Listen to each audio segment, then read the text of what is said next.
Hello, this is Arthur Nix with EWKS, and recently I did two blogs, part 1 and part 2, on addressing G&A costs in a construction estimate.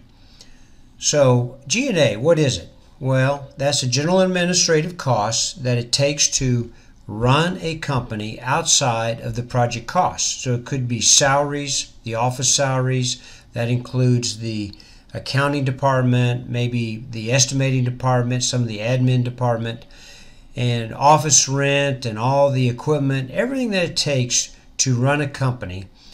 And this would be outside of the costs that go into each project, construction project. So these are not the costs on the job, these are the costs to run the company outside of the job. So typically, I see a lot of times where companies will combine both the markup and the G&A costs into one percentage. The problem is one is a cost and one's an income or profit. So we have apples and oranges that we're combining into a one percentage. For instance, in this case, I have 15%, and I have no idea what my G&A percentage is here, and then what my profit margin is. Also, when I export out to accounting, I would have to go back and make a budget and actually address it at the budget time so that I can get the G&A costs out to the correct account.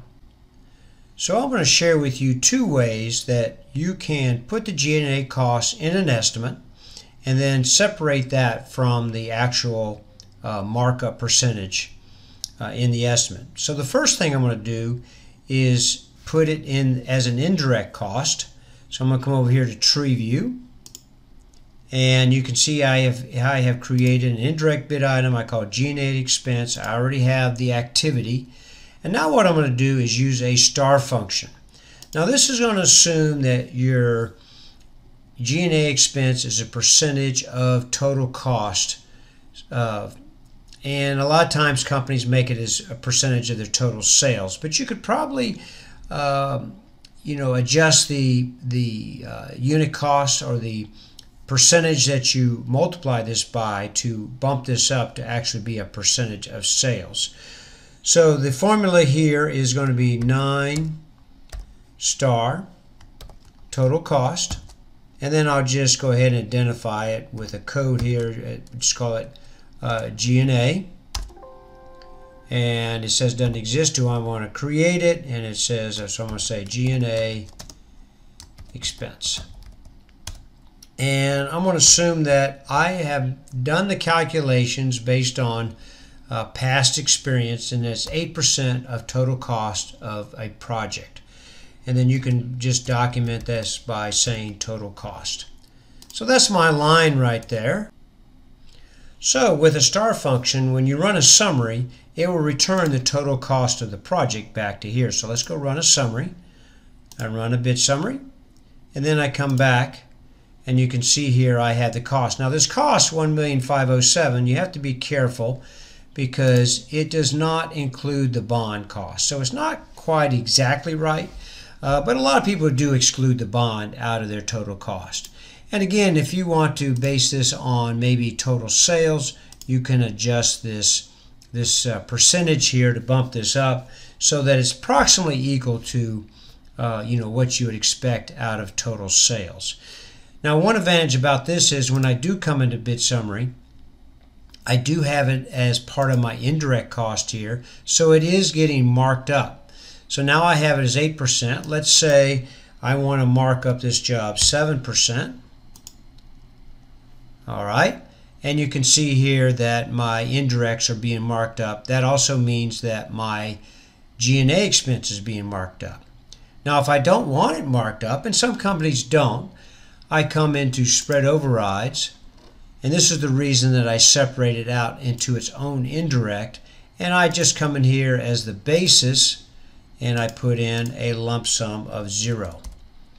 All right, when I come back here and I run my spread required, you notice now I have my override, and then that will be with no markup, and then I can see over here that actually my markup went down.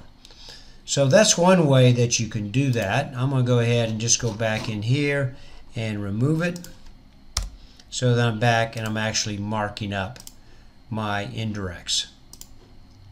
I'll run my spread again, and there's the totals right there. So my G&A expense is actually built right into here, and it can go out on export. I can assign the indirect activity code to a G&A account on most accounting products. And you can see here that I know my markup right here, and then I know my actual profit margin is over here. I actually have it over here listed as 6.51% based on sales, and this is I've actually made a key indicator to show me that. Alright, let's look at the other way, another method. I'm going to come back over here and I'm just going to make this non-additive, so this will no longer be brought forward. And I'm going to come back here to bid summary, and I'm going to go to add-ons. Actually, what I'm going to do is I'm going to make my G&A here, and I can make this as a basis of total cost again, which would be TC, or I can actually make it on job value. You got to be careful though, because this job value right here is the balanced bid job value, not the actual bid that you might unbalance in the pricing screen. So be careful with that. I'm going to make it job value. I'm going to make it 8 right here. And you also have an option to either make it a cost, or let's go ahead and make it a cost. And I'm going to go ahead and run my summary and my spread, and you can see here that my add-ons is a cost. There's my G&A. It's actually going to be higher now because it's a percentage of sales. Or I can go back. Let's go back to add-ons, and if I uncheck this and then run my spread, you can see now that it has, let me just come back here to add-ons, and it is unchecked. Run my spread, and you can see here that it's going to be part of my markup right here. So it moved it from my cost over to my markup. Some people like to look at their G&A expense as part of their markup, and then they can come over here also in the key indicators and make a key indicator adding the markup and the G&A to come up with a composite percentage of profit. Another thing that I can do on this with using it here in the add-ons is I can go ahead and mark up my G&A expense. I say G&A markup, and if I come over here to basis, I can come over here and I can say, look, I want to mark up my cost add-ons. In this case, I'm going to go put it back as a cost. I'm going to check that box right there, and I'm going to mark this up. I'm going to mark this up 5%. And now this is a markup right here. So I come back to totals, I run my spread. You can see here, there's my cost, and then there's the markup on this cost right here. So it does give me a little more flexibility putting it in the add-ons as compared to putting it over here as a star code in the indirects. Also, the other issue with this is if I have more add-ons here, I have to be careful, because if I put it as a cost add-on, it will be marking up these other add-ons with the 5%. So that gives you two options. Again, I would highly recommend that you separate your G&A expense from your markup amount. They're apples and oranges.